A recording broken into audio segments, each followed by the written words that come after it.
Good evening. I'm Lawrence Brenner, comics and pop culture historian, here with Christine Shinn, who you may know from various works such as Demon Bitch, and is also the president of CAPS. So, Christine, tell us more about your work, what you're currently working on, and about CAPS itself. Well, okay. Right now, I'm working on Demon Bitch, and I'm currently doing a Kickstarter that will be live 3/22/22. And it's called You All Suck. And I basically, it's like a graphic novel called Triggered that I did during the COVID-19 pandemic. Now, in 2020, I did another Kickstarter called Alcoholics and Anonymous. So people kind of wonder why I'm actually still smiling after this whole ordeal. I said, it took a pancreatic tumor and just demon bitch to make me feel better about everything. So Triggered is 137 pages of bullshit. And we're actually coming out with possibly a first level of the game called Disgusting Dumpster Fire, so everybody can go bitch the developers, including me, like how shitty it is. We're going to be introducing a pin twin pack designed by another artist in Ninja Kai with glow in the dark expressions, and they're called Tamabichi. Zoralita will be doing print, and she actually has an Enemu demon, which is demon bitch in a Sailor Moon type of thing, where it's actually going to be an acrylic charm.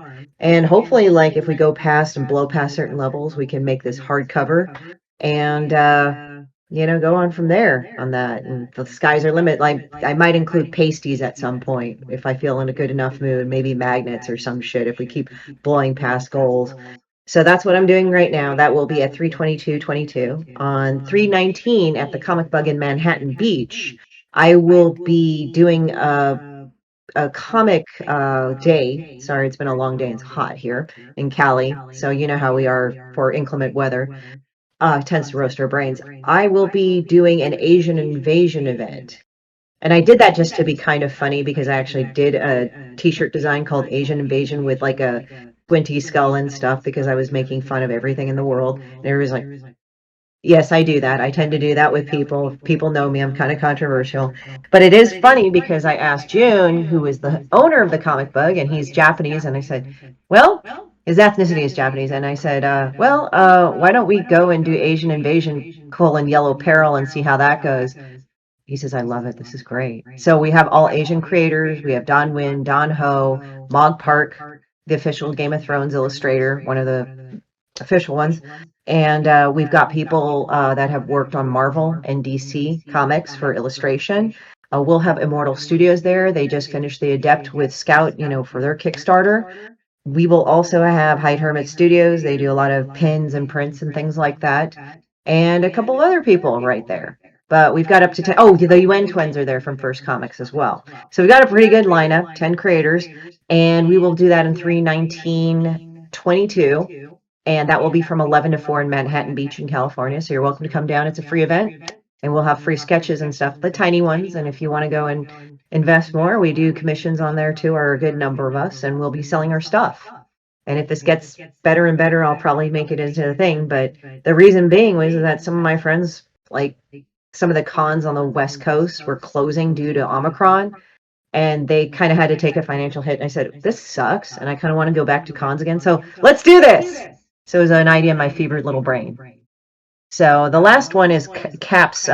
It's Comic Art Professional Society. One of the founders is Sergio Aragonés, writer and illustrator of Gru, plus in Mad Magazine. He was cartoonist for many, many years. And what it is that we're an organization of current and former comics professionals, and that's artists, writers, colorists, letterers, and other creators in the non-animated cartoon art. So it's sequential art. We do have animators in our group, but we don't admit it from the animator side, but they've done sequential art. So we're there as a networking, education, information. It's just we're a camaraderie of people as well to help our careers advance and just to learn more stuff about the industry and obviously the changing standards in publishing. Like before, get picked up by a big publisher, then you're a friggin' like professional. But the thing is now we've got Kickstarters, we've got publishers looking at you if you've run X amount of successful Kickstarters, and if you have a following, and now you have to go through Webtoon or Tapas or any of those guys in order to have a following. And then you get supplemented by Patreon and all these other things. So We know it's changed. So as president, I'm moving that forward into the 21st century where we're getting more into from a Zoom meeting because of the restrictions. And now we're trying to get into the hybridized room. So we're looking into that as well. And for everyone who doesn't know, Sergio is also the world's fastest cartoonist. And I Yes. know people will definitely enjoy seeing Demon Bitch in a Fuku. That's the Sailor Moon outfit. That's going to be fun. It's going to be disgusting as hell. Let's not lie about that. It's like, Well, you never know. There's the things like Ugly Dolls, and people were collecting all those, and you never know what's going to get picked up or catched up in fandom and everything else. which I find funny because Ugly Dolls, like the creators, it was an American guy and a Korean girl. They're married now, but yeah, like the names are all Korean stuff. So I have pride in that. So yeah, I know what you mean. It's just I always just label Demon Bitch as disgusting because she's like she and the cast of characters are really actually after disgusting people because me and my friends we have a horribly disgusting sense of humor. So it's great. Well, that's what they also said in like some of the beginnings of Mad and things like that, where it was shocking back then, especially. I remember when we would get that shit all the time, my sister and I. We go to the supermarket, they'd have Mad Magazine, we'd get it, and we'd start reading all the shit. Or sometimes we'd go to the library where they'd have the anthology ones, not graphic Mhm. novels, but they'd have the books of them, and then we'd read them too. But in the library, actually, it's funny because that was a great source of very old comics like Jigs, and I'm trying to think. It's not Jigs and Aunt. I think it's like Jigs and Maggie. That's it. Jigs and Maggie. That was one of my favorites to read, and they were from the 30s. I've read. Those are the ones I read. I read a lot of Asterix. I've read a lot of Tonton. So that I thought that was pretty cool too. And there's actually an artist. He's gay. Songin Kolo. He actually draws on a lot of similar levels. I mean, he has his own style, but he's patterned himself a lot after Tonton. So. Yeah. He lives in Nantes, France, if am not tearing that up already. Well, yeah, you'll see all sorts of inspiration from across different styles and how that'll influence a lot of different things, such as you see a lot of artists now being influenced by the anime and manga styles, as well as also creating like their own styles, being influenced by people like Mobius, as well as seeing art styles such as Jigs and Maggie, and then some of the other art styles even from before then, like with Will Eisner and stuff being brought back into modern comics, and in some cases even continuing if it's an ongoing style of series like the Phantom. Hmm. Yeah, I remember it's just like all those old movies, like in the Spirit and all this stuff, and all these other things. It just encouraged me to kind of read back into the old comics. Like for me, I come from a generation where anime was starting to get into gear. Like we would go to Japantown in San Francisco because I'm from Northern California. We would go into Japantown in San Francisco and just buy OVAs. They had no subtitles. Mm-hmm. And we would just watch them. So my favorite was Dirty Pair, but I also watched the American local. I also read the American localized version of Adam Warren, Dirty Pair, or Adam Warren's Dirty Mm-hmm. Pair. I really like that one too. Actually, I have Biohazards right here. So. They have Kickstarter again as well for another Dirty Pair movie. Oh, they're doing another. They did. I didn't know they did a Kickstarter for a Dirty Pair movie. Yeah, it was, I believe, through Anime Ego. Oh yeah, Hakuru Takachiko. He's doing that. He's behind that. Let me take a quick look at that. Yeah, he's the creator of Dirty Pair, if you guys don't know. But here's another little factoid. I'm into Star Trek, Next Generation. And if you look, because I was such a nerd when I was 13, if that dates me, is that when I looked at the panels, like the Enterprise data panels, one of them says K and Yuri. I said, did I fucking read that right? When I was a kid, I was like, wait a minute. And it actually was a homage to Kay and Yuri, the lovely angels in fucking Dirty Pair. Yeah, here it is. It's the Let's Dub the Dirty Pair TV series by Nozomi Entertainment. Oh, okay, I get it. So yeah, but that's the thing is like back then, which some people say is like really back then, but also sometimes we deal with people who's like Naruto is an old anime. Yeah, Naruto's a Where father now.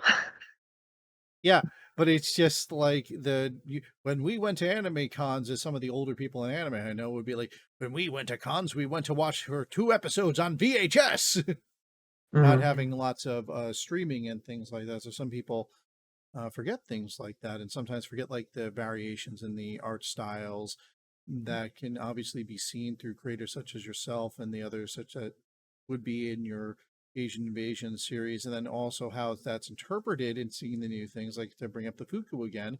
is that without Sailor Moon and all that happening, people might not necessarily have even thought about where that originated from. Yeah. So Yeah, it it's like a kind of a nice blend of like the older generation, my generation. And then, I mean, there's generations older than me that got into anime, but it's very proto anime. Like if you actually look in the 78, even though anime was there in the 70s, like you had Star Blazers and those guys, but there was actually one called Belladonna of Sadness, and I watched that. By the way, that's totally not for kids. That's like some fucked up art movie. Like that's anime. Just it's the most surreal shit I've ever watched. But it has some cringe. It not cringy. It has some pretty gnarly moments. So I'm just saying, if you're an adult, you have to have kind of a strong stomach. But it's a good anime. But I would call it a proto anime. It's more art house anime. But yeah, for my generation, it was Dirty Pair. It was Star Blazers. It was Voltron. Those guys. And then like after that, we kind of did Dragon Ball Z. That was kind of getting big when we were teenagers. And then when we hit, then the younger generation, the generation after me, and after that, they got into Naruto, Attack on Titan, those guys, and Dirty Pair Flash. Although I wasn't a fan of Pair Flash, I liked the older version. But I'm trying to also remember, they did a lot of other ones because I kind of blur into Black Butler and stuff, and I know that was later. But it's just like as anime has progressed, it's just really weird how I kind of there was Tenchi Muyo. Tenchi Muyo was another one too. That was a later one. But it's kind of weird now because Naruto is a dad now, and his kid's like 12 or 13 or something, and you're just like, Yeah, Boruto. yeah, Boruto, right? At least that's how I've heard it. Boruto. Boruto. I don't know. I haven't really followed Naruto's series. Like I read into it for a while, and then I'm like, okay, I'm done. You know, 'cause there's like, but it's an old ass series. It's like, oh God, it's actually almost true to age. They age the characters true to age. Which is sometimes different than what we'll actually see in certain aspects of mainline comics from Marvel and DC, where everyone's in like a perpetual kind of time loop, more or less, where everything's happening in the quote Marvel time, where it could be like from the 60s up to now, well, within like one continuity, as opposed to something like Savage Dragon, where he actually aged throughout the Yeah. course of the series. And that's some of the stuff that you see from the smaller creators as well as independent books, and even some of the publishers like Image, Top Cow, etc., because it all depends on the medium itself, which is the kind of things that you help with caps. So, Mm.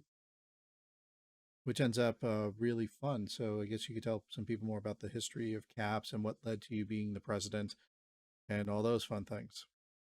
Yeah, it's interesting because it's like what we're in the process of doing is archiving because we have a generation that when I was a kid was at, I'm not saying that they were at the height of their careers, but their careers were just at a high point in general. Like a lot of them haven't diminished at all. So I'm not saying that. But as we got more digital, you know, it needed to be acclimated. And they've done that somewhat, but I want to get a full on archival set going on for caps.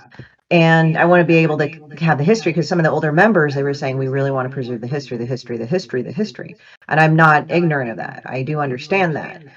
So me and the younger generation kind of taking it over. Brad's kind of in the middle there too because Brad's been there for both kind of sections. Brad Rader, so he's the VP right now. So it's interesting because we've been asking them to kind of give us like whatever they have or whatever they have stored, and we kind of consolidate it into one cloud form, and we can use that to kind of promote caps, A, B, keep the history, and C, just know what we've done with our stuff and the organization. It's over like 40 years old. That's important. That's like almost my lifetime. So Yeah, it's kind because of, yeah. you'll have entire generations of people who may know like a property, even if they know something like Mad Magazine or Group, but may not know all the legacy of the artists behind it. Like I've seen with things from The Spirit to Dick Tracy to stuff like Terry and the Pirates, especially something like Terry and the Pirates. Well, just so that people actually even know about it, because up until recently, sometimes you did, aside from maybe like Stan the Man Lee or stuff like that, you wouldn't know like the individual artists and creators behind it. But now, even on like the animated shows such as Young Justice, it'll show this character created by these creators Hmm. just in the credits. And that's Mhm. a very important aspect. Whereas there was a time that didn't even happen. Yeah, I remember, like, even Bill Finger got screwed out of, like, Batman. Long time. Yeah, yeah, it's not a fun thing, so it's like you actually wanna really you wanna give artists their due, and I tend to tell artists, like, I admonish them sometimes because sometimes they'll do things to kind of sign away their rights. It's like, you do understand you have rights now compared to back then. So you do need to understand you need to write a contract and stuff, like the younger artists, my generation or younger. But in the older generations, like Stan Lee's time, and again, I'm not disrespecting anybody. I'm just because I'm an artist, I have to be aware of this. This is how I got into comics, and I also write. But so I guess I'm technically considered a creator because it's easier than say artist and writer. Um, like back in the day, like they would just pay you a certain amount, and even though you do have pay for higher rate, which still happens, but to be even credited or anything, you could not do that. You could not say a thing about that. Or there was a lot of legal loopholes that will allow that to happen. And I take it in context because I know, Stan Lee has gotten shit for that. And I'm just like, I don't want to go and excoriate somebody or jump on some or okay something. But my whole thing is that looking at the history of at least creative law, it was not nice to the artists back then. Now we have more rights. I think that we started having more rights, I think, more into the 70s and 80s, but it really came to a head in the 90s and the 2000s, where, digital rights was Distribution. kind of an issue and things like that. And, you had like the 90s generation kind of saying, hey, I want to be recognized for my fucking shit. No, we're not doing this, right? And they actually kind of became superstars, like from the image generation and all that other stuff, the image thing. So you have that. So I think it's just an evolution. And I think when people have to really look at history, I mean, you're part of that, part of a historical group as well. But it's just like the Will Eisner Foundation. So you know what I mean. It's just like throughout the years, I mean, it's kind of in a way a miracle how some of those guys became famous, like Eisner and all those other guys, like Kirby was famous, but he died penniless type thing. And it was kind of like now we have artists that actually know how to better manage their law and their money and all this other stuff. But I think that's because the law has enabled them to have more power and creative say and creative attribution. Whereas back in the day they didn't.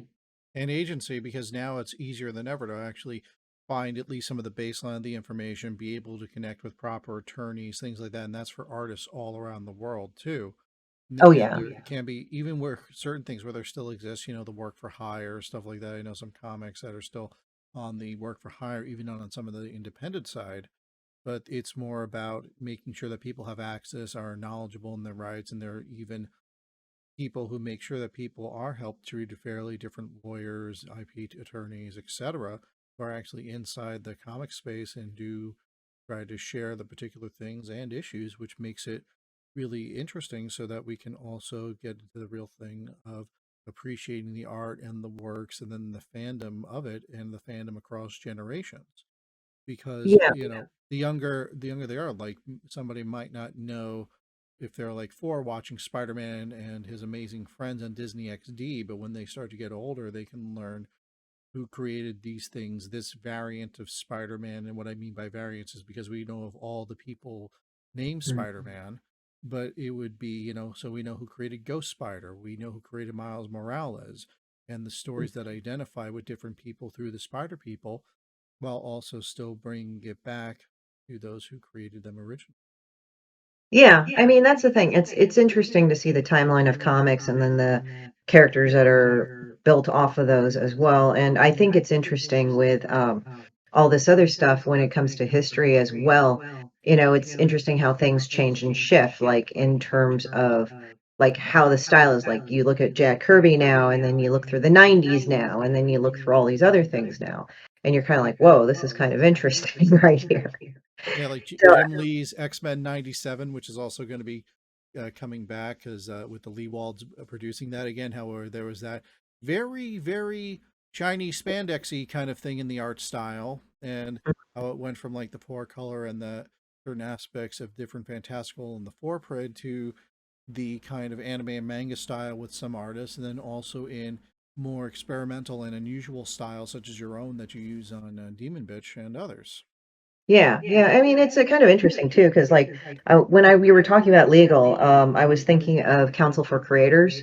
That's a really good one based in California. That's good for freelancers. That's good for comics creators, and they will look through at a certain price.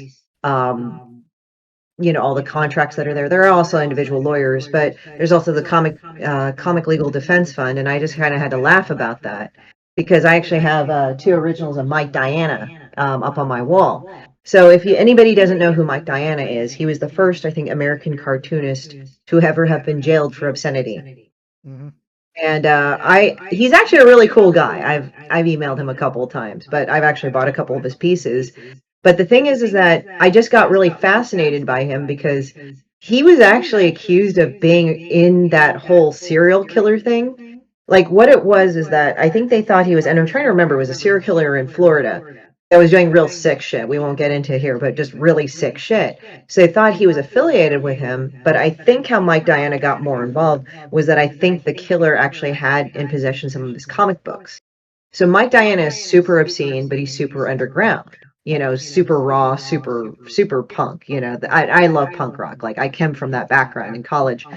And what was really funny in those days was is that so they found the book, but because they wanted to make an example of him, that's what was regrettable about the 90s when you had people like that said, well, we didn't like this book, so we'll make an example. Like you had Two Life Crew, with Me So Horny, their fucking thing where it was deemed obscene too, and obviously that jack rocketed CD and record sales and tape sales. But in this case with Mike Diana, like what was weird was is that they wanted to make an example of him. They actually were going to put him in jail, and then he just fucking went to New York and just said screw this. And I think as of a few years ago, the comic legal defense fund basically paid his probation. And it was this whole crazy story because I just watched, it was like a documentary. It was like it's like Boiled Angel, Mike Diana. It's a great documentary. I think it's on Amazon Prime. Please check it out. I really love that documentary, and it was just a very interesting documentary on just how, and he would just like would do this crazy shit as a kid where he'd make these really fucked up like movies, like they talked to his sister and when she was a teenager, and he was a kid. I mean, this is very kid looking shit, but even horror movies like, oh, I need to have an abortion. They have a baby on a coat hanger and shit, and like, you know. But I mean, he was actually otherwise a normal kid, and like with my dealings with him, he's been a really nice guy. So it's not like there was anything weird about him. Another people, I mean, I've always been a fan of Fantagraphics. That's one of my favorite comic companies because they always like do all sorts of crazy shit. Like one of my friends is Lawrence Raw Dog Hubbard. He does Real Deal. So that's really funny as hell too, as well as I mean, obviously we know Love and Rockets from the Hernandez brothers and Palomar. And they've done a lot of good series together. I'm actually a fan of Megan Mogg from Simon Hanselman, but my favorite is Johnny Ryan. He is most famous as Prison Pit, but he's done all this other stuff, and he writes the most disgusting shit ever, which is the funniest thing ever because he doesn't care.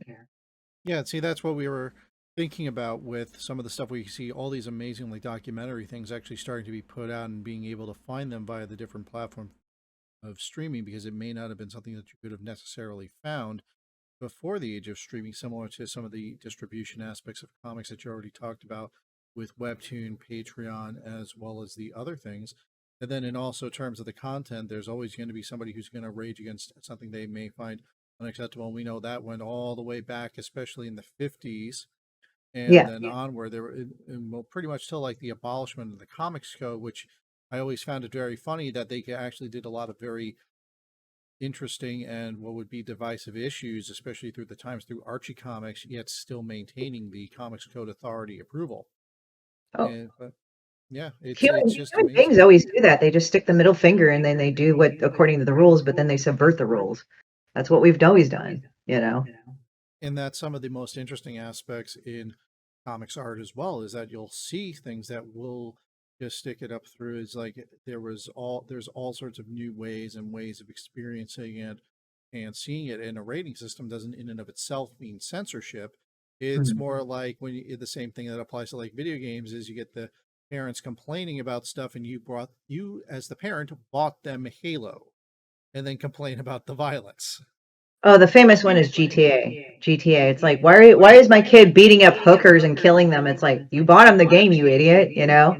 It's like it's there. It says mature. Like you see, why did you buy your 10-year-old a fucking game where you're shooting around robbing people and carjacking them? You're an idiot, you know? I'm sorry, you know.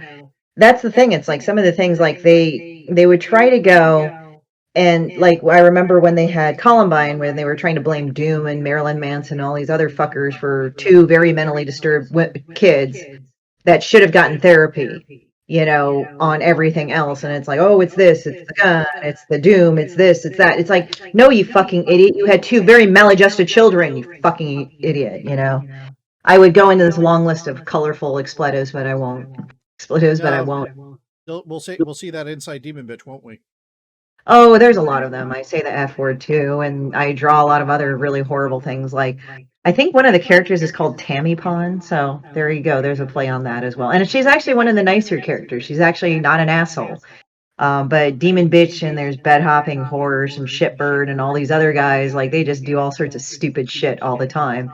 But it's like stuff I've actually seen people do, especially women. And I know some people. It's funny because like I've had Demon Bitch like called all sorts of things. I mean, not names, but you know, but all sorts of things. And one of the things of Demon Bitch is somebody told me it was sex positive, and I'm like, I mean, again, I don't have any problems with sex positive comics. I'm just kind of like, You how? wouldn't have thought that yourself. No, I Even wouldn't. It's just I was making fun of assholes, like especially asshole women that treated me and other people like shit. But it's just stupid shit people do, and it's like then they're like, well, you know, Demon Bitch is really sex positive. I'm like, I didn't set her out to be, but okay. I mean, I wasn't there out to shame people in sex. I was just like, whatever, you know. Yeah, well, sometimes you see that where people, especially when you see it from like some of the historical aspects, that they think about things in terms of allegories and things like that. And then even when you hear this from like the older people who like were writing Superman and Batman and everything like that, yeah, we weren't thinking about that at the time. We were just thinking good stories. We weren't thinking about things with, Moses or things like that. We just thought, what would make a good story? And just came up Yeah, with it. And that's what you and other artists just keep doing. You just look to create good and fun stories. And oh, then apparently it happens to be this. yeah, yeah. Which is kind of funny. Now I look like I'm in the shade. Hold on, let me turn on the light. The light is going down in California here, so.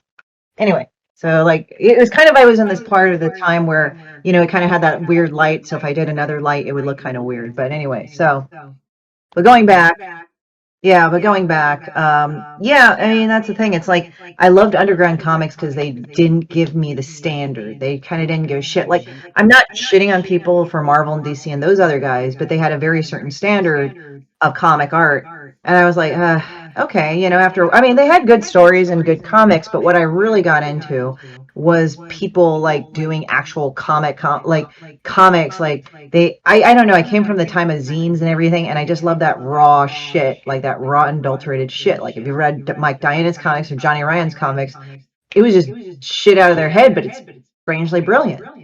And I mean there was a lot of underground comics that sucked, but the ones that I found were the best quality were from Fantagraphics personally. Yeah, and that's like in the more modern times because like back then for like some of the underground stuff you had to go into what's been called by people of the time as head shops, which more people would know as dispensaries and smoke shops or Yeah. something else now, depending on whoever has a brand on something, and go into there to find those kind of comics because that also is something that people were, looking for that you wouldn't necessarily get from the house styles inside Marvel and DC, especially then. They also wouldn't touch some of these, but then it's like you get to those types of undergrounds, which can be very, very interesting. Like with Dennis Kitchen showing like all these things, it's like, wow, I recognize that tentacle. This kind of thing. Yeah, I think for me, I actually, because I'm from Northern California, we had a lot of really cool indie bookstores. So they'd carry a lot of those zines. Like I would just go and find some random zine some fucker did, during his like free time at the office, and I just would grab them and go. Like I'd buy them or they'd be free. Or some of the underground comics, like I just get them because they made me laugh. Because it's like the thing is that as I said, the stories of the other things weren't bad, but they were kind of standardized stories. And I also went after anime because it just went there, like especially when you had Eclipse and Viz. And I'm trying to remember if there was another like Eclipse and Viz. Tokyo Pop really wasn't a thing back then when I was a kid, but I know there was Eclipse and Viz. Those were the two big ones right there Yeah, that there was published. Viz, there was Central Park Media, I believe, that still had a bunch of stuff coming out. There was still Media Blasters, which still is around. Media Okay, I didn't know about Blasters. that one, but I did know about Viz and I did know about Eclipse. Eclipse was with Torrin Smith. I don't know what happened to that guy, but I met him one time at Anime Expo when they were up in San Jose. Yeah, and there's still like other stuff from like back then of like what would be imported in and stuff like that under like small and then slightly rebranded. I have some of that stuff from like the late 80s, early 90s where it was flipped over and then like repackaged slightly for the American audience, but they didn't cut content, they just flipped the content Mhm. and then the translations. Well, it's also kind of interesting because I also came from, so my ethnicity is Korean. So my Korean background, we would have manhwa. So manhwa is, manga to Japanese, like, so it's comic books. And but I grew up like everybody thinks manhwa is like, oh, you got the pretty BTS looking guys and the really good art and stuff. Now they did have that when I was a kid, but there's like even one type of style. Let me find it here. This guy, I don't know if he's still alive, but Boxodon, and this is old. Like you can tell, like that's my handwriting as a kid. But this is what Korean manhwa used to look like. Yeah, see, it's more of just a overall arching term, like it usually was thought of for comics as well as manga, as well as Mhm. manhwa, because it more describes in terms of sequential art style as opposed to what people may generally associate it with. Like the concept of a Comic Con usually has certain connotations with it, with the linguistic evolution, but in terms of it's like people saying they don't like movies or they don't like this, they just haven't found the type of work that connects with them. And that's also what we're seeing in the more distributed platforms now, because it is easier to find these things that would Mhm. connect with you in the variety of styles across things such as Webtoon, Tapas, and other distribution platforms, is that we're able to find it, and probably much easier than it would be back then, because now you just got to browse around enough to find what's interesting to you. What I find is like the toothpick, like with this guy, and when I mentioned about toothpick, and you're like, what? With this guy that I just showed you, Boxodon, I don't know if he's still alive. He might be dead. He's in his 80s if he's still around. But he had he would this is how I saw him draw. He actually would draw with a toothpick dipped in India ink and just draw the character that way. And that's how he would draw the comic. It was the funniest fucking thing I'd ever saw. So it's interesting because that you had manga-esque, Japanese style-esque type things in Korean comics initially, but now Korean comics are kind of into their own. Like Webtoon is a Korean platform. No, I didn't pick them for Demon Bitch for that reason. They just had a better reach and spread and interface. But it's kind of interesting coming from that and just coming from comics that came from this stuff, which were totally not anything that you see now in Korean comics. But it's like, I mean, because I've looked at that, I said, man, I wonder if that kind of influenced Demon Bitch because I drew her with a really sausagey body and stuff. Because people are kind of going, I mean, I didn't copy it. I just was thinking, like, because I read that a lot as this comic a lot as a kid. And then another one that I drew, like, but like sometimes my work has been compared to All Real Monsters, and I haven't watched the show, but I mean, I've seen commercials of it before when they were playing it on TV, but I thought that was really funny that it happened. So I was kind of Well, giggling about that. yeah, it's like certain things can influence it without actually copying it. That's where you see a lot of people, especially now with all sites of different fan art that you can actually see around that can be in a variety of styles. You know what inspired them, but not necessarily have it be an official thing. And then some of these are actually extremely impressive that you would think they're actually the original character art for something or official kind of things, at least if you go by some of the prints that some voice actors have of their characters and things like that. So Yeah. it's more of just being inspired by different kinds of art as opposed to it being like a copying of the style. You only generally see like a quote unquote copy of a style when you're going with something like I said, a house style or something like that, or with, as we know, certain kinds of things with brand guidelines like Peter Parker Spider-Man would generally have a certain kind of suit or something. So it Mm. would have to follow something like that, but you can still have like the variances in it. And I, so I think. I think I would kind of want to fuck with people and dress up as Silk because she's Korean and just like have that thing and just wear that suit because it's like I lost a lot of weight, so I think I can do it now. Well, yeah, it's really fun to do that. You can get like a good bodysuit or have it done in latex or stuff like that because I've seen both. Yeah, I just would do it at my booth and they're like, what the fuck, you know? Because I think what I like, what my pleasure with my art is like, I want to make people go, what the fuck? And I don't think it's just shock for shock value. I mean, anybody could draw a pair of titties, but you kind of have to kind of learn how to play with people a little bit. And I have to admit, I like fucking with people. Now, that probably would make me all red flag going like, oh, you like manipulating people. It's like, I'm not manipulating people. But with art, I like tweaking people on the nose. That's what I like about Johnny Ryan's art. Because he'll draw something obviously disgusting. And you're like literally like that for a minute. Like, I'm trying to compute this because some of the shit he draws, you're like, what is this? And like for Prison Pit, the main character that he writes, that he draws, is Cannibal Fuckface, who's got blood on his skull and he's a rapist cannibal thing. And he's in the prison, he's in like a prison planet full of very horrible people that monster guys that just like kill and rape and maim each other. And it's just like this whole plethora. It's kind of like, Muscle Men back in the 80s, Hmm. from Japan. It's kind of like they're Ultimate Muscle, Kinko Man, yeah. yeah, Kinko Man. But it's like that type. Even though it's not that type of style, and I know people are probably were shocked that I said that, but it's actually a kind of a funny book because the fucking dialogue they say to each other. It's like Cannibal Fuckface goes in like this really weird computer room, and then he goes and he says, "Computers suck.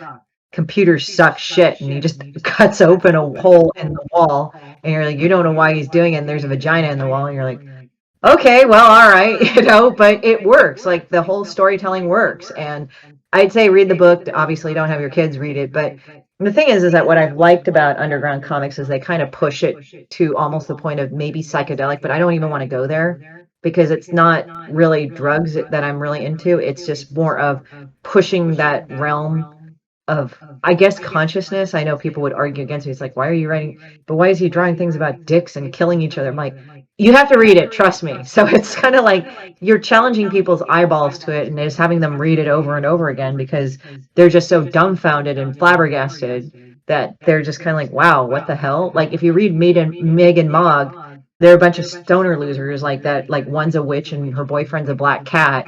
And it's like this really weird stream of consciousness thing. And again, it's like I don't advocate drug use or say, hey, it's great or something, but I just how he writes it is a great story. That's the thing. It's just it engages you. And Well, yeah, and what you said about how it could like subvert like how people might be thinking about things, and that even sometimes applies to other quote mainstream properties where you think about what some of the stuff they were doing for like D&D initially, where they were thinking up stuff that didn't exist, and it would be like, so this can give a visual of like why this exists, because people might not have thought of an owl bear or a beholder or things like that, or even some of the stuff that Frank Frazetta was doing at the time of like particular ways. And even the styling, even though that was heavily influenced with the Conan styles, but how it was presented, and then up through now with something like Everyday Life with Monster Girls, you would think like all monster people would be horrible and scary and not like, sexy snake girls or something. right, it's just like, And all right, let's go with that. Sure, why not? It's just kind of like, I mean, it's kind of like My Little Pony. Who would have thought like a bunch of fucking unicorns and shit and everything were like running around doing something? And it's funny how they've kind of done it now with Equestria, and I'm kind of laughing. I make jokes with my friends. It said, if you notice, it's sort of a racist society because the unit the Pegasus the Pegacorns, I guess that's what they call them. alicorns. They evolve what? Alicorn is a Alicorn, that's it. unicorn and Thank a you. Pegasus. Yeah. Yeah, the alicorns are the ruling class. And then the unicorns are like the magic class. And then the Pegasus are the messengers. And the regular horses are just regular people. I said, "How what a racist society." And people like going, and I said, no, look at that. Like they're separated by how they are by looking different. It's like, but they're all different colors and shapes. I said, no, look at what they are. And again, I mean, this is not to call out Hasbro. It's just one of my fucked up jokes about it. And I know people, Hasbro were like, you got to take that back. We're not, it's like, okay, stop. It's a joke, tongue in cheek. I come from a generation, we do that a lot. Yeah, But it's like where we were talking about. It's like you could see things upon like analysis and stuff like that, where they sometimes do talk about it in certain aspects of series. Like you would see that for like Legend of Korra and Avatar: Last Airbender, and stuff like that, where sometimes they bring it a little more to the forefront depending on like what it is. Certain things they just talk about it in general, or it's just something they don't even think about, especially when it's depending on which age audience that it is. And then where you get to this, the kind of stuff that is covered in like underground and parody and things like that, where people might not have actually thought about it, but then it actually does exist in the format of a parody or something satirical, or even, in the mind blowing aspect. So, like, I didn't think about it that way, but that's something like we would see a lot in like underground comics, where it's like, huh, that's an interesting way of thinking about that because we wouldn't have thought about that, even if Like, it's in the parody. yeah, like I mean, when you look at it, like underground comics, like for me, helps you think outside the box. And it's kind of funny because with some people, they're like, no superhero comics at all. And I'm not shitting on people that want to do it. I get it. People want to do superhero comics, whatever. But my attitude for me in superhero comics is I'm just not into them as much. They have their place, but it's not where I write and draw my things. Now I have another comic that I'm going to do another Kickstarter with called Sepulcher, and it's about a woman whose husband tries to kill her by cutting her throat to marry another woman. And everybody's like, strong women, they have their voices. It's like, no, this bitch, like, she fucking can't talk anymore because of this shit. And I'm just like that little asshole that does it. But the thing is that the comic, she does not talk at all. And in the comic, she doesn't even write down her communication. It's all her, like, expressions. And people actually really like that. But that's how I felt the comic should be told. And some people are going like, well, she should have thought balloons. She should have this. She should have that. I'm like, no. I want her to convey the frustration you have of when you used to be able to say something or express something and now you just can't. The simplest thing. Do you want to write down every single fucking thing in the world? No, because you're dealing with not only what the fuck happened to you, but number two, you have this, and you can't say a simple yes or no, you know, can't, like if somebody's saying, well, where are you from? Like what happened to you? You're like, because you can't, it's that added level of frustration. So it's like with that character, she kind of explodes ragefully in different ways. Because I also wanted to say with Sepulcher, it's like a tomb that, when when you have dealt with trauma, it will suck you in, suck you in, and suck you in because your subconscious mind is used to that and doesn't want to get hurt again. So it'll do that again and again and again, even though consciously you're like, I'm past this. I can't do this anymore. And I've been through that type of stuff. So it's like I write from experience on that. So Sepulcher was to illustrate this way of trying to get out of that tomb because it's easy to stay in it if you don't know how to get out of it. And there's you showing the other powers in the sequential art form, is that it's also about what you don't need to add to be able to show things. Like, you don't always need to have the speech bubbles or the captions or thought balloons or whatever to tell the evocative storytelling. And we've seen that across like the medium, where you could just have like an entire more or less silent sequence and let the power of the imagery capture the audience through it. Hmm.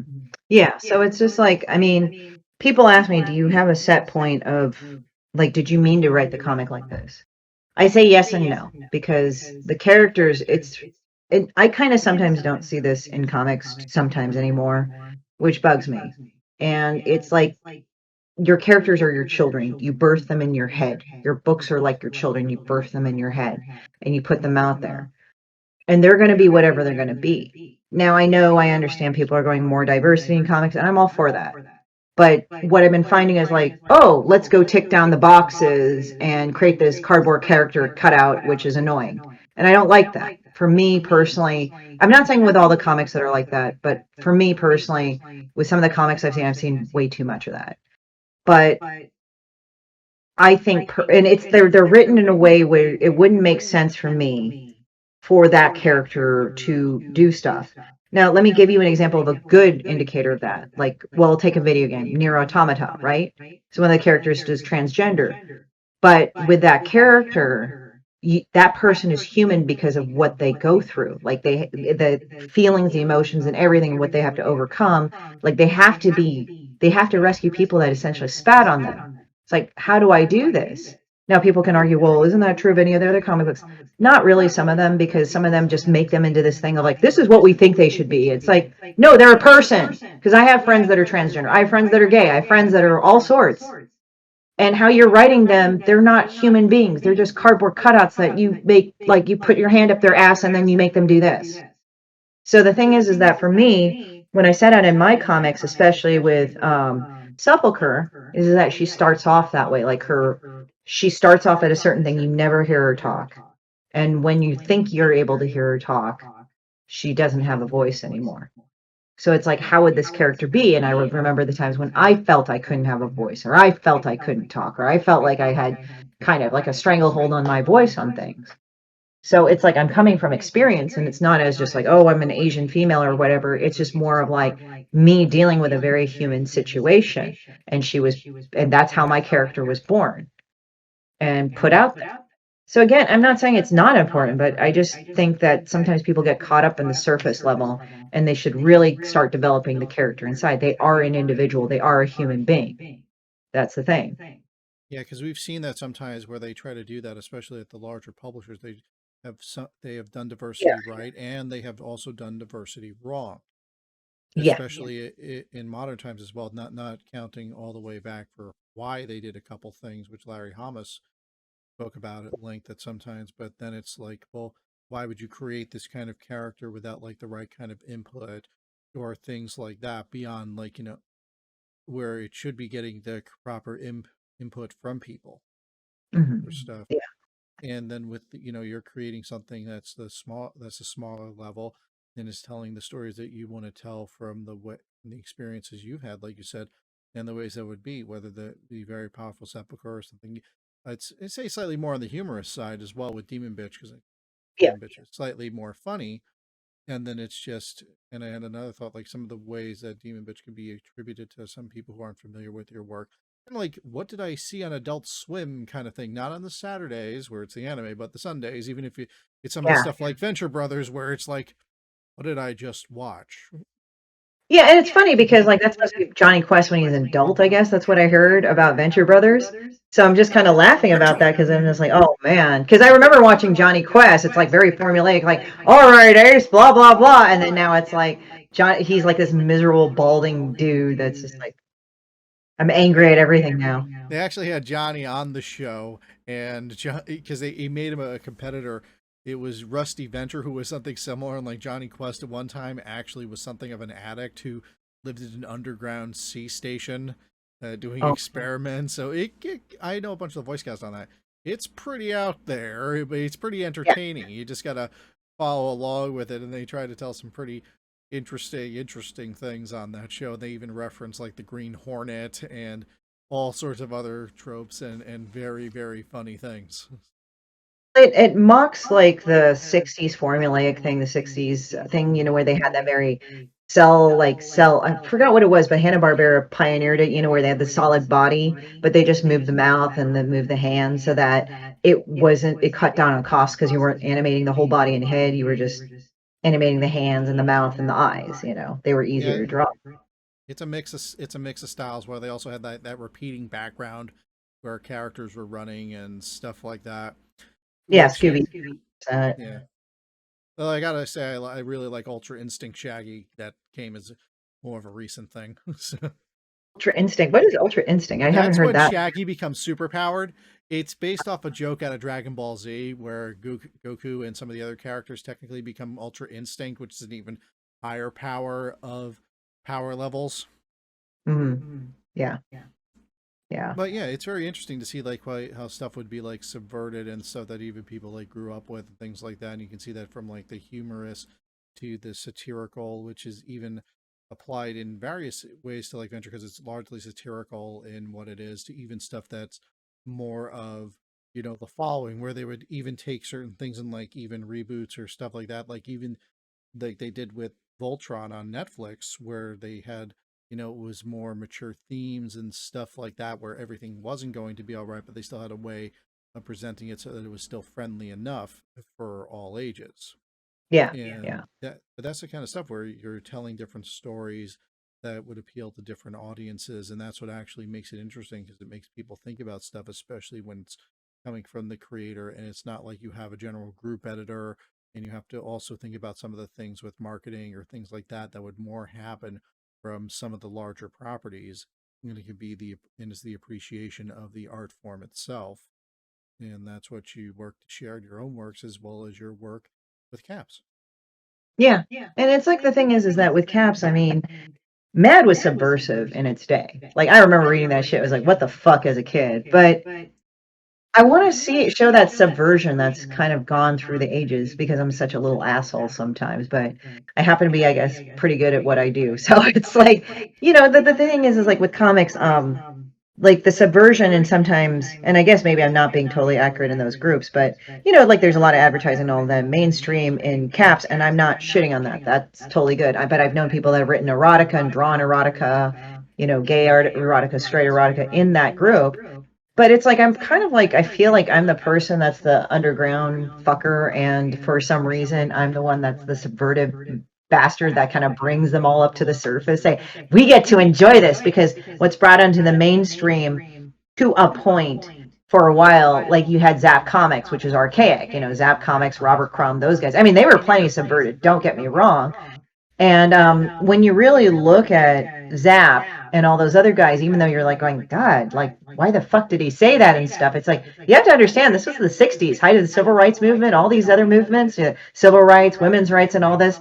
It's like these guys were making fun of their white privilege, like Robert Crumb, especially. Like, he was just talking about the gross, like, sexuality of that, where, and like the really hyper weird ass sexuality that was never talked about, that whole like, I'm thinking what it is, like sexual phobias and things like that. And, just, I mean, he's a really good artist too. I mean, I think he got some shit for it personally that he shouldn't have. And he's like, kind of like, why are you getting on me about this? I drew this in the 60s, but it's like, you have to look in the context of the 60s too, you guys. Like, he drew this because he was making fun of that. That was so prevalent during the day. You guys don't get this, right? And he was also making fun of the hippie culture, even though, yeah, he wasn't. I don't know if he classified himself as a hippie. I mean, obviously, he took a ton of drugs and shit like that, but everybody was experimenting with drugs then. But what I'm saying is that when you look at stuff like that, it's like you have to look in the context of history. I mean, Caps is all about history, right? So you look at that shit, and I look at that, and I'm just like, this was making fun of white privilege. This was making fun of a lot of the inherent racism that was okay when they were now in the civil rights movement saying, no, it's not okay. And he was making fun of that. He was parodizing all of that. That's what Zap was. He was showing how fucked up it was, like Yeah. growing up in that shit. But sometimes, I mean, that's the thing what I didn't like. That's why I think that it's really stupid for some schools to censor some books out. Because, I mean, obviously, you don't put porn in a kid's elementary school or junior high, obviously. But that's why I never got it, because like as a kid I read fucking VC Andrews, and that included a lot of rape and incest. I'm like, how the fuck is this okay for young girls? Even as a young girl, I'm like, what the fuck? But like I read Mouse, that did not fuck me up. That was actually Yeah. pretty real. And I think Huck Finn should never have been rewritten or recensored, I've heard in some versions, because it's like you have to say that there's a challenge of being a good person in an area which is rife with something terrible. Like with what I found that was cool about Huck Finn is like, here's a guy raised in the deep ass South where slavery was still legal, where other people were considered property, but yet he gets it into his head. He has a moral quandary. Jim is my friend, but Jim's going to be celibate. I don't want to go and take my, steal property, but this is fucked up on one hand. And then they said, well, they say this word. I said, because they were all saying it because it's the deep South at that time. But you have to put in contextualization. This is how they lived back then. But if a kid could understand that and come to terms with that and understand this is fucked up, even when he grew up and was raised in this society, that says something good about humanity right there, that they have this awareness. And I think to censor it or to rewrite it is going to do that a lot of disservice, because Mark Twain was actually trying to prove a point. He wasn't pro-slavery. He was trying to prove a point that even people that you don't think are that you don't think are going to change, grow up in an area where it's not great for tolerance. Some of them are actually fucking tolerant, more than you would ever think. And in Mouse, like they showed even other people, other Jewish people selling each other out in the fucking war. I mean, he talked about like the ghetto police. They were just as bad as the Gestapo, because like when they were driving them out of the into the trains, Vladek, that's Elch Spigerman's dad. They was talking about that section, and it shows a very real thing of war. And the thing is, what I hate is that these very same people go like, well, if we don't learn from history, we're doomed to repeat it. It's like, you assholes keep editing it. Stop. We need to know all aspects of it. I'm sorry, you know. I mean, I guess I'm very passionate about it because my family grew up during the Korean War. My mom and dad, they were kids during the Korean War. They would tell me all sorts of shit. So for me, growing up with parents that were already fucking traumatized in the war in different ways, you know, my dad's dad, like my granddad, was captured by the North Koreans. My dad didn't have a dad for like a fucking year, and Korea was like a war-torn, piss-poor country. I'm going to be very frank, third world country. My mom, they shelled her house, I think, at least once. You know, it was pretty fucked up. So it's like, tell the whole thing, tell the whole story, so we know never to go do this ever again. Don't cut out the parts you don't like, kind of thing. Yeah, like putting like certain things, telling that these were products of their time in some aspects, but not cutting out the content and also providing the contextual content around it is what makes it where people can actually learn and know more about it. Because sometimes, especially in things, especially the farther away you get from something, the less connected it could actually be. Taking from the more lighter example of some of the stuff like hippie culture and some of the other things from like the 60s, people might not even have some of the concepts then, like where I refer to them as head shops and things of that nature, is like that more sounds funny than anything else when you say like head shops and things like that, but you don't understand some of the cultural context of them. And then putting in, especially with the more serious things like what you were speaking about with the Korean War, speaking about things that happened in Maus, and actually like what's happening now with Ukraine as well. I have friends who have actually gotten out of Ukraine pretty Yeah, that's much all right right. before. Yeah, pretty much right before we were just talking about Horizon Zero Dawn and Elden Ring and stuff like that, and then it was the attack by Russia, and then that changed like everything. And you see what's happening, and the stories that'll be told from that will have like the context and will also be fresher in people's minds, Mhm. especially when it could be like the kind of stuff is like I myself am not Korean. I have friends in Korea and people of Korean descent, such as yourself, but I wouldn't have any experience with something like the Korean War or some of the other like treatment thereafter. Yeah, I mean, So it's interesting because like when I would visit family in the 80s and 90s, they actually had the air raid drills, and I was like, what the hell is this? Like I was a kid from America. I had no idea what the fuck this was. And then they said they turned off all the lights and they did the air raid siren. And it didn't scare me. It just intrigued me. I guess with fucked up shit, I get intrigued. I don't really get freaked. I mean, I've been scared before, but it's more like, hmm. So I was sitting there and I was like going, why are we doing this? I think I was 6 or 7. I was young. And my cousin was saying, oh, that's because so North Korea doesn't bomb us. I'm like, what? And that was such a weird concept to me as a kid, because it was like, I'm from America. I don't have to worry about this shit. I know they were going, oh, well, you guys were like at the height of the Cold War. I said, well, we didn't have the air raid drills when I was a kid. Like for me, since I was in California, I was stop, drop, and roll, stop, drop under your fucking desk, you know, for an earthquake. that And was a we didn't even get that. I'm in New York, so it was like maybe stop, drop, and roll for fire, and we yeah, didn't even we got have that too. anything like it would be more relatable to people now of like what to do in an active shooter situation. We didn't have anything like that. So even sometimes explaining that in some of the media, like those processes back, is just that people would not understand that if they don't have like a frame of reference for understanding it. So See, that's the kind of stuff that can be shown through the media of comics and the like, right? well, see, the thing is I think it is. I think it could be. It was actually kind of funny because I was like, when I was in high school, they did actually show that. Like when I think that was a kind of around the time of like 93, 94. It was like the time of Klebold and Harris, you know, the Columbine shooters. I think it was around that time. I could be wrong. It's like around the time when they started doing school shootings. And what we actually had was a purple alert, and I remember this. It was kind of weird. And what they did, they would just lock us in there, and like nothing, and it just they would just lock us down in our classrooms for X amount of time. But it was so weird how we as kids were making stupid ass jokes saying, "Oh yeah, like we're gonna just throw pennies at them," because like all the idiot fucking guys like would just throw pennies at each other. I don't know why they did that fucking back in the day, but you know what we stupid teenagers did. But that's the most I ever got from it. And it was even weird. Like I remember, the band Korn. One of the guys actually had a T-shirt on, and it said the school shootings tour or something. I think Korn actually had something like that, the school shootings tour, and it had the dates of their tour dates. And I'm like, it was just like that was my first starting exposure. Like my dad always kind of had kind of a fucked up sense of humor, like not super dark and twisted, but we joke about things. But then as I got older, I got more introduced to really fucked up humor. I mean, I'd always had kind of a subversive sort of fucked up humor, but when I saw that, that was like my whole entry. I think at that moment is like, wow, that went there.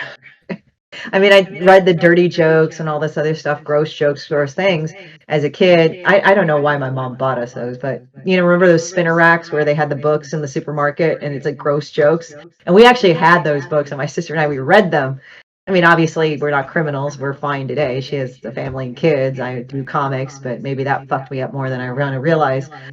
But like when I saw that kid wearing that fucking shirt, I was like, wow. Like that, I think that was that moment where it went the fuck there.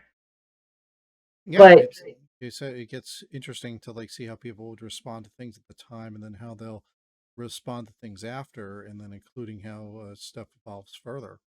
yeah, Because yeah, and I mean, I'm not laughing to be inappropriate. It's just like it's kind of funny how sometimes people will kind of gloss it over and be like, "Yeah, okay," instead of laughing at or being actually really shocked, like showing their truth. They're trying, yes, and it's like, but you get what I mean. It's well, like, yeah, damn, and that's what we you were talking about, where people were glossing over things in history and stuff like that, and like book banning and things that we've even seen some book burnings of, like they're trying to get things so they could sanitize like a view of history, so that the stuff would not be able to be shown, so people may not even look to try to see, to discover, to learn from themselves, as well as experience other types of mediums and culture, even with all the different streaming services that are out. Like, a couple of years ago, we wouldn't have even had, Korean films and things like that, or anything that would be coming out, and just having it as easily available. Because, like, even maybe it was what, 15, 20 years ago, where you would have to just go and try to go into the markets that would have the stuff so you could even watch it,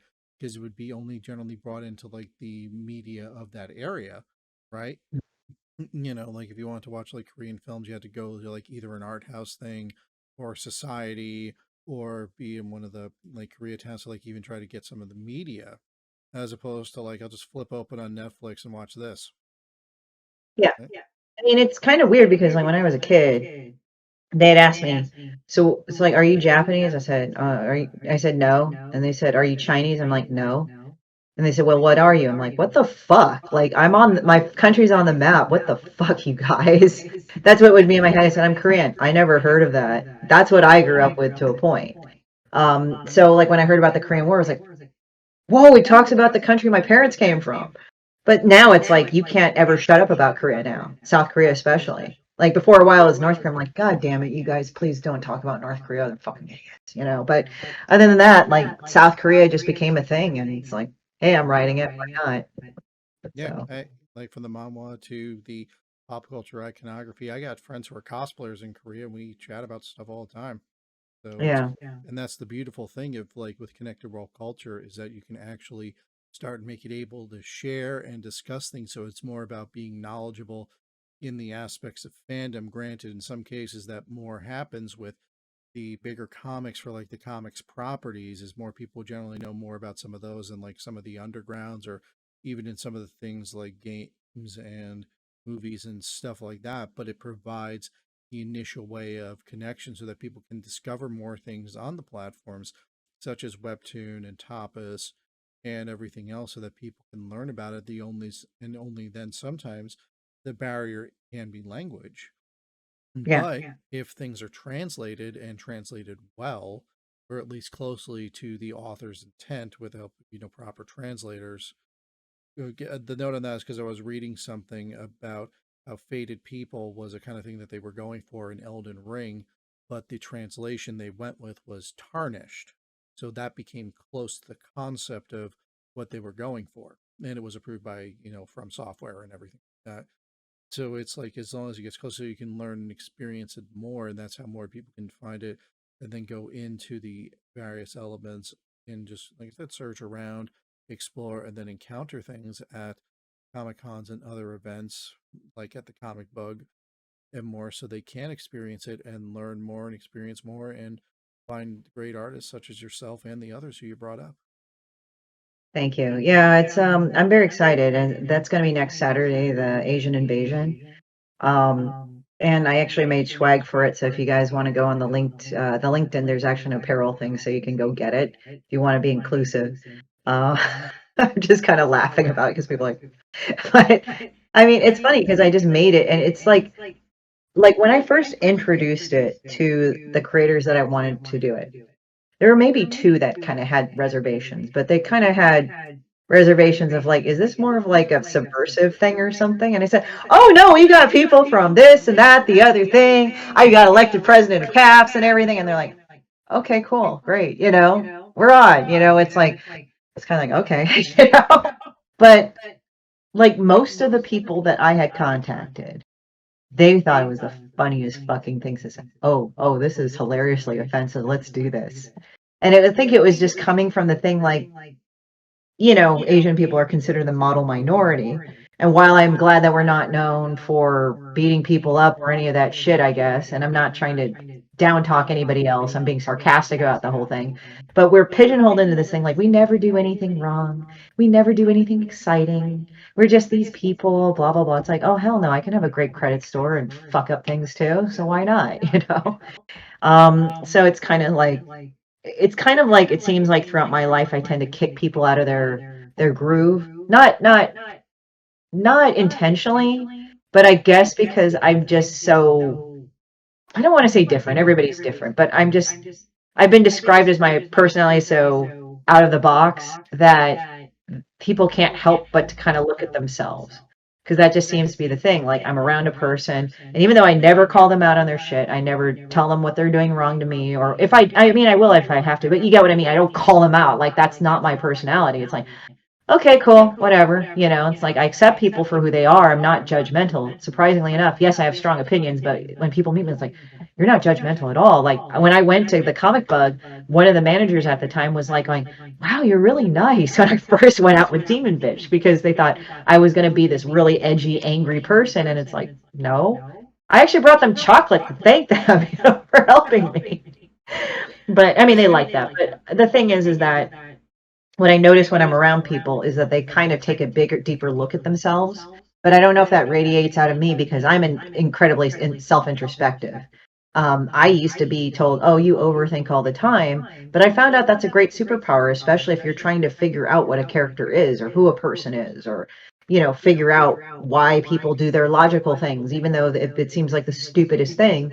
People will always do things that is the simplest, least amount of resistance to them until it's compelled to them that it isn't anymore. And I've noticed that that's kind of how people change. Like that might sound like a weird non-moralistic thing, but let's say person does drugs. They usually go straight to their dealer and buy cocaine. Well, what if they don't have money? Well, I'll go steal. What if they just realize, oh, I almost had a heart attack and almost OD'd, and maybe that's not a good thing. So guess what? Path of least resistance to get clean, and it's this whole other thing. You get what I mean? Even though it's like all this complex shit that they could have put up that causes them more problems, then they realize on a certain life experience or a certain event, they'll realize, wait a minute, this is no cost benefit to me anymore. And I've noticed that about people. And my very presence, it's weird because people kind of realize that about themselves. They'll kind of look into themselves. And again, this is not what I force onto them, but I've just noticed with my interactions with people, I make them think for some weird reason because I just say things and I guess from what I've told, I speak my mind more openly than other people. Yeah. Well, you've People certainly made so that everyone here would be watching and listening to that. So I definitely thank you for the time that you've spent helping to talk with me here and so that we can help learn and educate so that people could also learn about the wonderfulness of Demon Bitch and Caps and all the other wonderful topics that we talked about. So thank you very much for your time. Thank you very much, Lawrence.